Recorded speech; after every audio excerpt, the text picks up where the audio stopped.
Hello viewers, welcome to Nigerianpoint.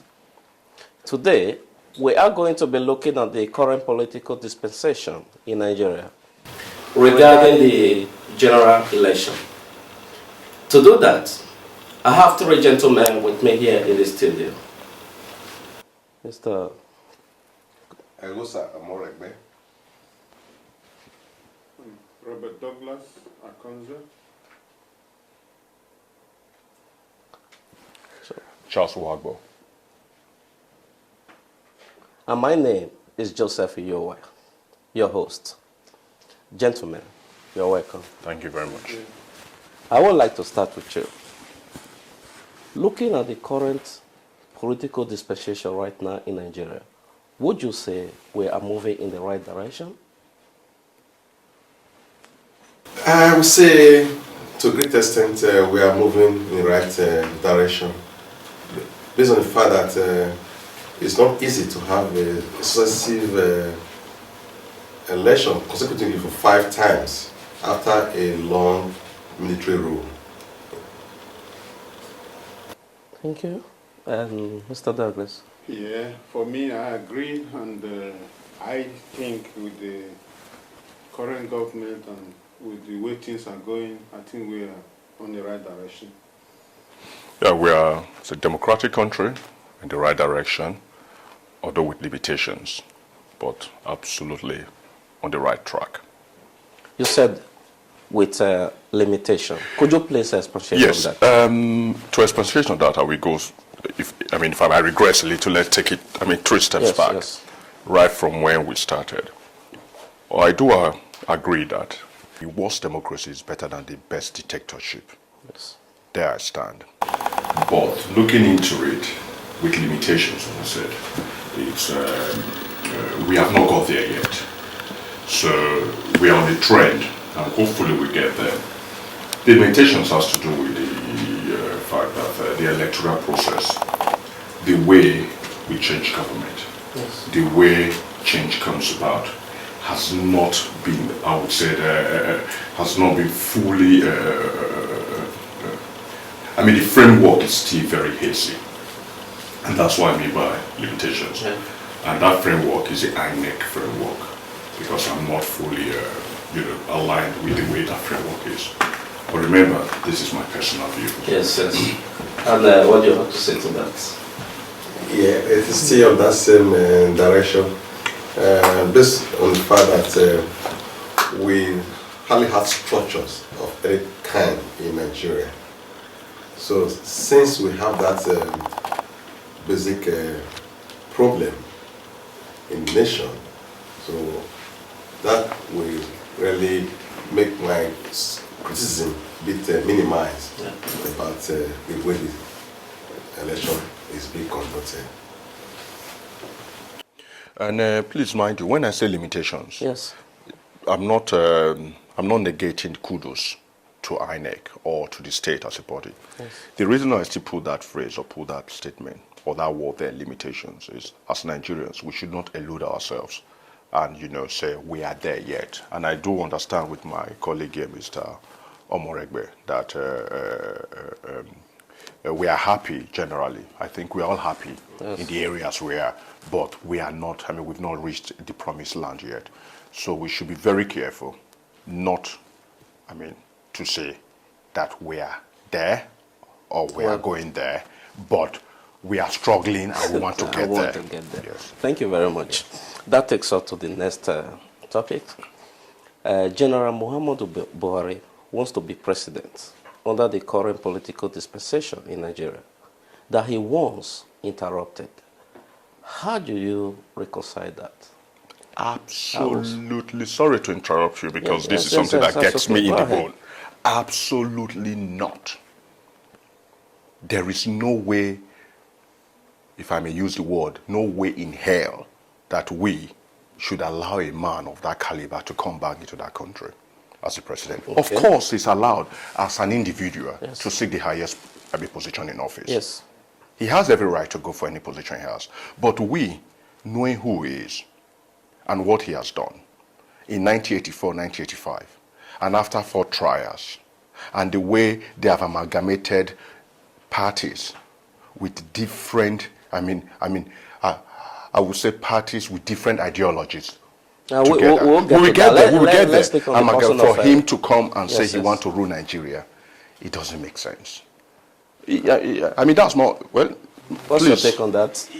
Let Mr. Douglas. Yeah, for me, as a military dictator or whatever now, converting to be a democratic saint, he was the one that obstructed took over our political democratic Yes, elected. I can still remember, I was enjoying my free education then when he came in. Though people were jubilating, but they come to realize that it was not the right thing for Nigeria. It was the first step that bring Nigeria backward, I would say. But coming back now, as I said, I don't know. But for me, I would say no. Mr. Omoegbe. Yeah. Sorry, we've heard from both of them. Though I will still give you time to say your mind. Some Nigerians will argue and say that one, we shouldn't compare a military regime to a civilian government. That Buhari today is no longer a military man. He's retired. We are aware of that. So should we crucify him for something that happened more than 30 years ago? In a way, we are all humans. Yeah. We have religion. Whether you're a Christian, you're a Muslim, we believe in the forgiveness of sins. But forgiveness doesn't come without redemption. Buhari, when he overthrew the civilian government, he said he dutifully intervened in the affairs of Nigeria. Yes. It was not dutiful. He criminally intervened and changed the course of life. But since then, what has happened? Has he repented? Has he ever said, oh, it was a wrong thing they did at the time? He still hold on to that fact that he did the right thing. So how do we forgive somebody? So he still own up to the fact that it was the right thing for him to overthrow the government. And remember too, he still hold grudges against Babangida who took over from him. That he should not overthrow him. That was a co-military leader too. Yeah. So he could not, up to now, he hasn't forgiven him. They're not having this kind of just let live. That's how they understand they are there that way. Mm-hmm. So if he has not forgiven, who overthrew him? And which he did it wrong. Yes, and he himself, he had not admitted that he did it wrong for overthrowing a military head of state. And during his time, life were lost in his overthrow. Yeah. In Babangida overthrowing, there was no life lost over there. So has he shown repentance? Someone hasn't shown repentance. So how do we forgive? If I may add to Mr. You see, I know a lot of proponents, a lot of Buhari proponents will say, if Obasanjo was the president, why can't Buhari be a democratically elected president? Forgetting the fact that Obasanjo never overthrew the government. Yeah. Yes. Forgetting the fact that Obasanjo became the head of state out of compulsion. Yeah. It was a necessity. And forgetting the fact that Obasanjo is the only one, actually, Abu Salam did it, that he must have been the first, if I'm not mistaken, in Africa to have willingly, transited from the dictatorial or from a military government to a civilian. And people forget the fact that when they come with other arguments, like, yes, Buhari did this because the corruption, the politicians were corrupt. They forgot the fact that the best or the most corrupt, democratic process is better than dictatorship. At that time, at least, we had the three arms of government. There was separation of powers. We had the executive, the judiciary, we had the legislative arm of government. They were moving very well. Although being corrupt, even at that time, we had ideologies. We had the National Party of Nigeria, who were very nationalistic. We had the progressive, who we call the only and true progressive in Nigeria. Sorry, I might be a bit biased now because I am a UPM, born, bred and butter to the core, Baba Awolowo. And that is what makes me crawl to the bone. Since someone like Tinubu coming and calling himself a progressive, and putting someone like Buhari with his dictatorial instincts ahead of us. So I'm sorry to interrupt you, Mr. Moreno. And even till now, even before coming out as president or he want to be elected as president. He have been there many times, and since he have been there, why can't he just go back, be a godfather or be an advisor or something to instead of... Okay, that one will bring us to the next. Where you are aware that this is the fourth time the general is seeking to be president under the current dispensation. Do you see that as an act of passion for the country or an act of desperation? How do you classify that? I would call it personal action. Not even, I can still remember it was the head of state anyway. We know Idiagbon as the Maradona of those. This was just a rumor. It's not something. It's not a witness. A rumor, but I was officially already in the General Buhari was the head of state. He was the head of state, but it was Idiagbon. I think, gentlemen, I think to be It should be. I think this man It should be. Let's I think Buhari is deluded. You know, I think that man is a wise man. He's not corrupt, but I think there is some delusional tendencies around him. He's not really seeing the handwriting on the wall. I mean, if you have tried the first time, second time, create a new party, he's a great leader. I respect him. I respect his enthusiasm. But Nigeria has passed the stage now. Nigeria has passed Buhari. Nigeria is in another level. Buhari is still thinking of Nigeria as the place he left in 1985 or the place he was forced out in 1985. Buhari still believes in those programs, what he initiated in 1985. And Buhari still believes that, and I give it to him, since Buhari left government, nobody in terms of corruption, since then, had structured a program like the War Against Indiscipline that was inoculated into the Nigerian gene in the mid-80s, before, of course, Babangida came in.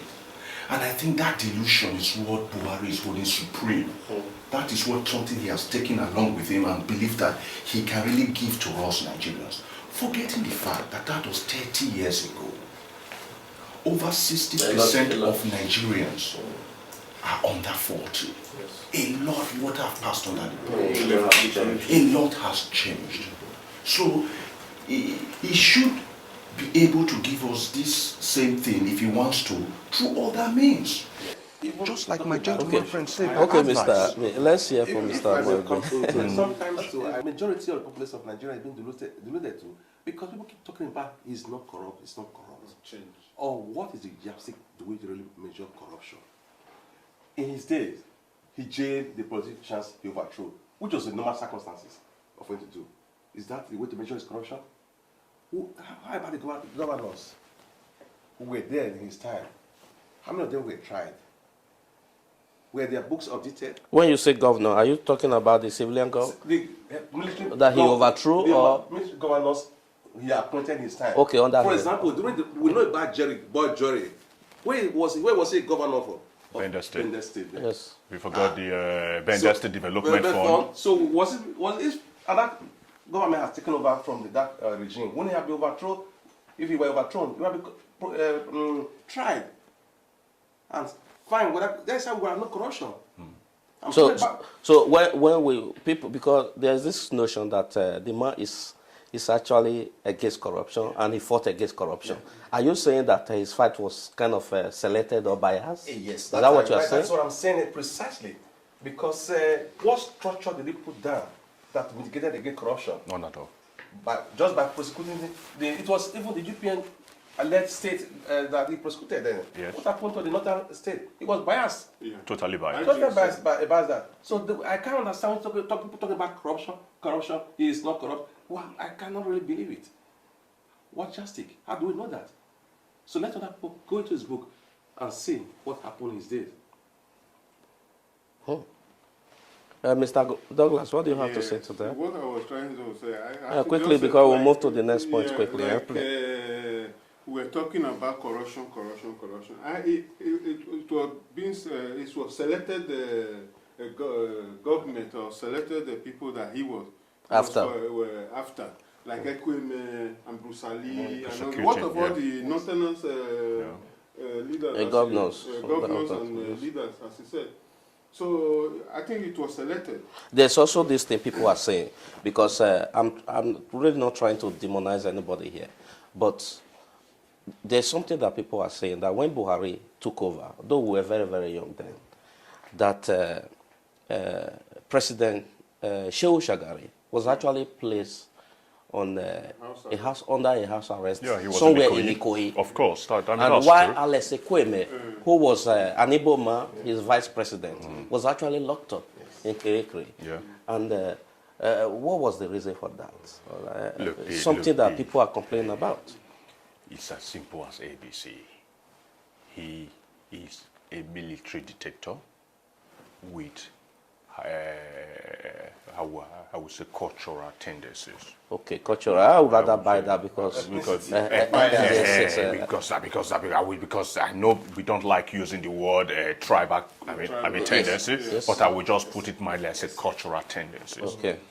That's where we are with, because if his ADC, who was the son of the Emir of Guangzhou, or Guangzhou, could clear more than 50 suitcases from Murtala Mohammed Airport, FX with foreign currency in it, and nothing happened. And yet he tells you that he was fighting corruption. If the governors in the state, while he was around, flagged not, raped the states and raped their treasury, and no question, he says nothing that he's not he's fighting corruption. If he could enact a decree that totally bypassed fundamental human rights, he said it's not against corruption. Tell me, what is corruption? People, Nigerians, I think we still have this notion that corruption is when you take money here and you put money there. I will give you a simple analogy. Yeah. An African Yes. went to China. He met a Chinese, civil servant, who we all understand. They said they are very corrupt. And the Chinese civil servant told him, well, you see the highway there? I built it. But the highway goes from that village, past my village, to that village. 4 lanes. He paid and he built it. And what did the African man do? Or I won't say an African man, the other man, when the Chinese came to visit him and said, have you seen the highway there? The Chinese man said, where? He said, yeah, that's right. Which highway? Because he didn't build it. He only siphoned and transferred money. But legal terms, using money unbudgeted or putting, that is corruption. But we know within ourselves as human beings, who will you say is corrupt, the African or the Chinese? By law, they are both corrupt. Yes. But when you look at the other effect of it, the Chinese really did, he built his highways. Yeah. The park of South Korea, the government was one of the most corrupt in its time in the 70s, General Park. But he was able to reinvest the money. So corruption is something I think we are now using as buzzwords around in Africa. He was also a military dictator, right? Of course. To those our viewers that might not know Park, he was also a military dictator in South Korea. So you can go on. I mean, because we put in the buzzwords, say corruption. But corruption is not something that you can really put a finger to. I believe that Buhari did what he could at that time. People accuse Jonathan that stealing is not, when you say stealing is not corruption. Stealing is not corruption. Okay. Stealing is part of corruption. There are other ways where people can be corrupt. You can be morally corrupt, financially corrupt. Of course. You can be corrupt in many other ways. And you can be systematically corrupt. So, thank you very much, Mr. Wagbo. Mr. Roland, do you have anything to add to that? Or if you don't, we'll just move to the next topic. Hey, baby, did you know? Thank you. And that brings us to the next topic. I want to know that, do you think President Goodluck Jonathan, has done well enough to deserve another term in office? A second term, rather? What I think he has done well enough is for me to I can say I'll be subjective to say, but what I know that he has done something in his administration, because when you look at the circumstances he came into power, and look at the state of the nation he inherited, so vis-a-vis of what he has done so far, then to be able to say that, yeah, this man has plan and things he's doing. The problem that I perceive about Jonathan when that he's not that charisma. He's not a man who speaks loud about himself. He just thinks what he does to speak for himself. But the problem that when the place is rotting, is stinking, before people can know that place is clean, you have to clean the rot. And the rot is what is the problem. We are still seeing the rot is smelling. Until he has been able to clean the rot he meant, we cannot see what is the results. Because you have to clean the mess and start putting structures. But we all know that Jonathan is a man of rule of law. Because when you are somebody rule of law, it slows the pace we are doing things. Yes. You want to be structured. We know that Nigeria has no structure. In all ramifications of things, those who have ruled before him, they pretended to create structure and they in a way destroyed that structure. They themselves, those who proclaim they had a structure or they built here and there. Yeah. The structure they built was also used to serve their own purpose. Yes. And once they serve their purpose, the structure cannot sustain the nation. And that's why the whole thing collapsed.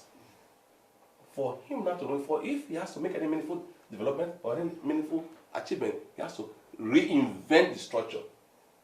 Okay, you started by saying that he's done well in some area. But right now, I want you to tell our viewers, mention out the specific area that you think the president has done well in some area. Quickly, please. Then we'll go to Mr. Douglas. Transportation, for example, now. Look at the railway system. Yes. Our railway system was instead of Komatus. I think it was not in existence. We only heard about it. No. But no matter what it is now, we are seeing railway moving in Nigeria. Actually,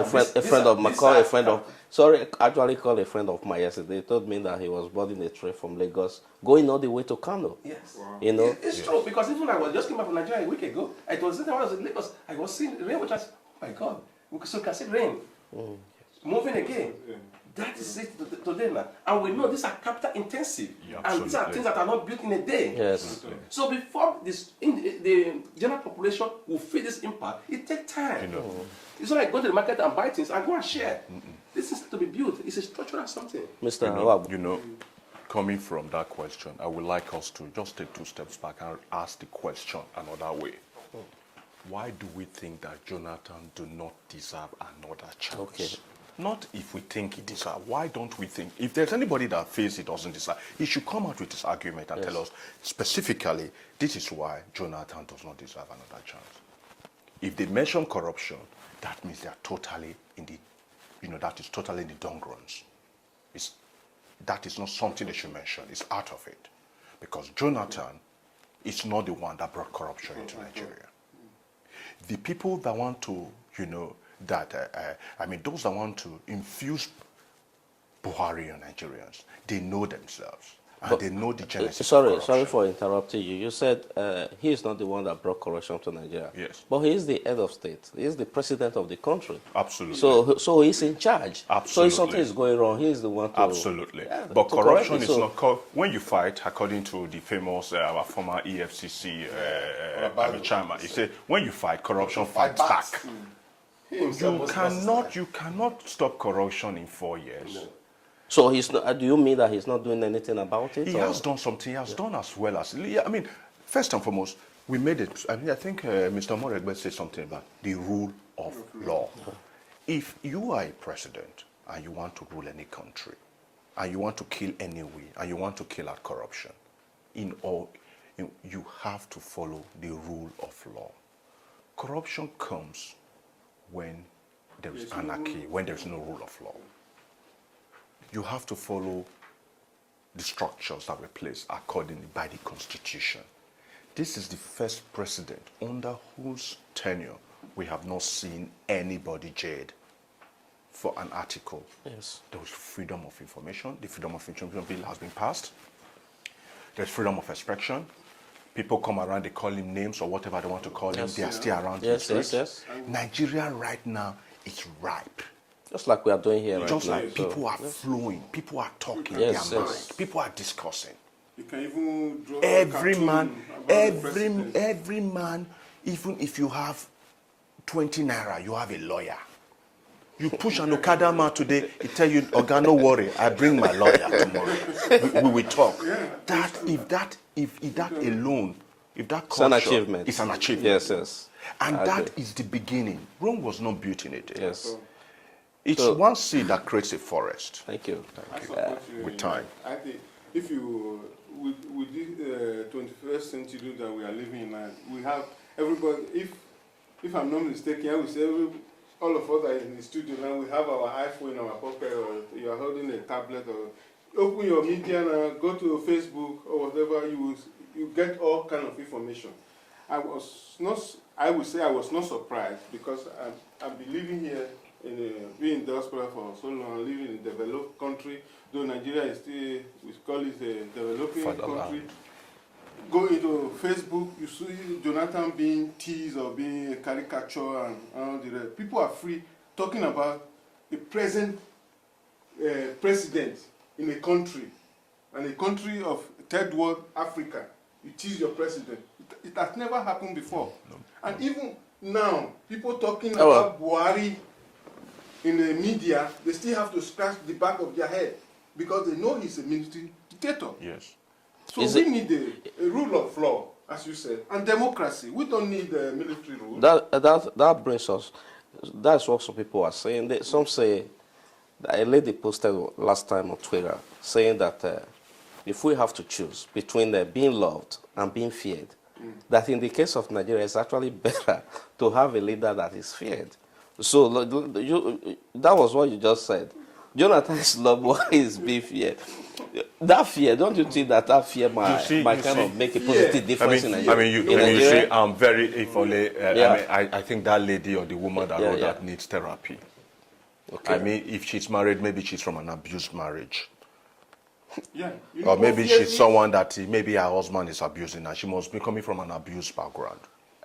There is no way you can have a leader as a country and create something out of that country if you are a leader people fear. By imposing fear of people. They never last. Okay. Good leaders are people that lead and others follow, not people that force people to do things they want them to do. If you take the case of Winston Churchill, how much the Britons, how much he was loved, how much he was able to navigate the United Kingdom and navigate actually the Allied forces out of World War. I think just last week they reenacted his 50 years anniversary of burial. Yes. They still love him. Yeah. He wasn't someone people feared. He was someone at the end of the day they loved. At the end of the day, he was able to nurture people. He was able to tell people, please express yourself. Fear, that is where we have it wrong in Africa. Fear doesn't bring the best out of us. I couldn't agree with you less on that. You know, most of the great leaders today that we remember, none of them, they were all leaders that were loved by the people. Yes. So please, due to time, I would like us to move to the next topic. You know, with the way we talk, it's like most of you are very well pleased with the way this current administration is doing things in Nigeria. But I would like to ask you right now, what are the ideological differences between the PDP and the APC? Of course, we do have other political parties, but right now, Those are the big ones. those are the two big ones, you know, so let's just keep to those two. Mr. Amoegbe. As a matter of fact, if I have to look before now, check APC, what it stands for, I have not been able to get myself educated about what it stands for. Because I just know that this is just what they call a mixture of salad and gari. I don't know if you understand. Yes. No, really. Please tell our viewers, those that are like salad and gari. So if you know, gari and salad can never be a good combination of the meal. No. It's like water and oil. Yeah. It's like oil and water. Yeah. So you will say that who are the people who make up this party? It's just people who have a common view, goal, just to unseat Jonathan. That's what they have in common. And apart from that, how does all that thing fix? Nothing. Not that thing fixed together. So they are trying to make a democratic coup. That way. I don't know if you can use that word. All those who hate Jonathan. It's not about PDP, it's about Jonathan. Okay. Absolutely. Wow. So that's what the APC is all about. Because after this election, even when we will see what the outcome of APC, then we will see test of time. Yes. Because you look at Tinubu, I don't want to go, he's not standing for election, I don't want to go Into him him. about So- personally. No. But you will see that nothing is in the APC yet. So APC is a party without ideology. Is that No, what you're telling me? in short, in Nigeria right now, we don't have any party ideologies. Even the PDP. No, PDP, they call them People Democratic Party. Yes, looking at their manifestos, they have ideologies. But when you look at it in the whole, looking at it, politically, following political definitions, we cannot say they are left or right. Right. Yeah.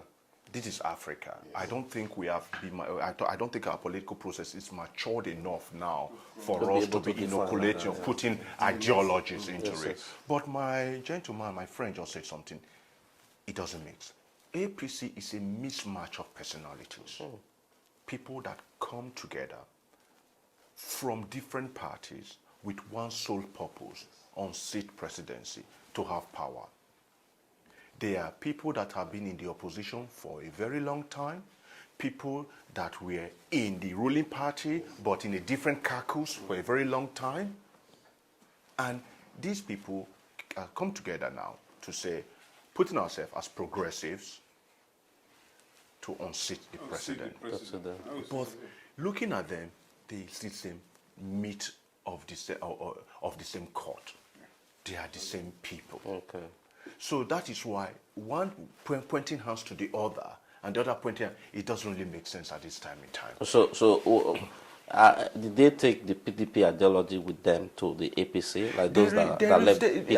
I don't think they took any ideology with them. No. Those that were expelled from PDP were either bad eggs, Yeah, I would say the bad or eggs. were kicked out, or they wanted what they couldn't get. And what next to do is political harlotry. It's to go to another party, form them, and now they have amassed themselves into a number. So let's be fair here.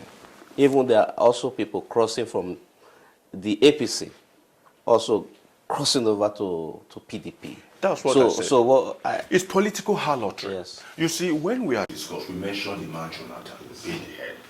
But I don't know about my gentlemen friends here. We are not talking about the political parties at this time, at this point in time, being the savior of Nigeria, because at this moment in time, the political parties we have on board are not ideological. Evolved enough. They have not evolved to that stage to be say, okay, now I will say I'm on the right side, I'm a nationalist, or you say you're a communist, or you can say, oh, you're a social democrat, and then we know we understand. We have not got there yet. So what should people look at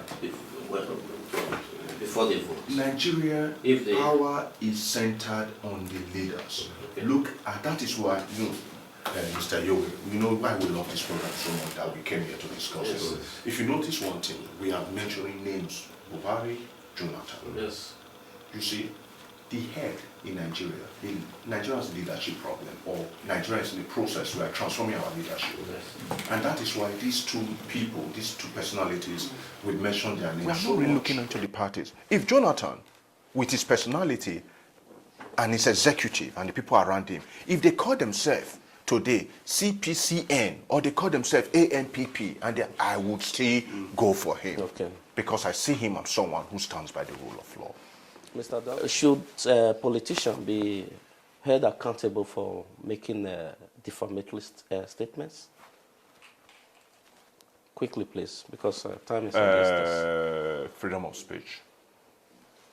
In as much as they do not incite people to kill other person, and it's just their own personal opinions, then they can as well say what they like. Okay. And anybody they say things to that does not like it, of course, Use the can go to court. Yes. Okay, Mr. Omagwe. Yes, I'm quite in line with what you have just said. That's what's the beauty of democracy. Absolutely. That's democracy. I would say freedom of speech. Yeah. So, Law. thank you very much. It's been quite a pleasure. So, what is your message to the electorate? Nigeria, change, but change to what? We have to know, are we going for the better or for the worse? Another thing is standardization, stability and consolidation is the way forward for Africa and Nigeria in particular. Thank you. Yeah, I would say, yeah, Nigeria forward.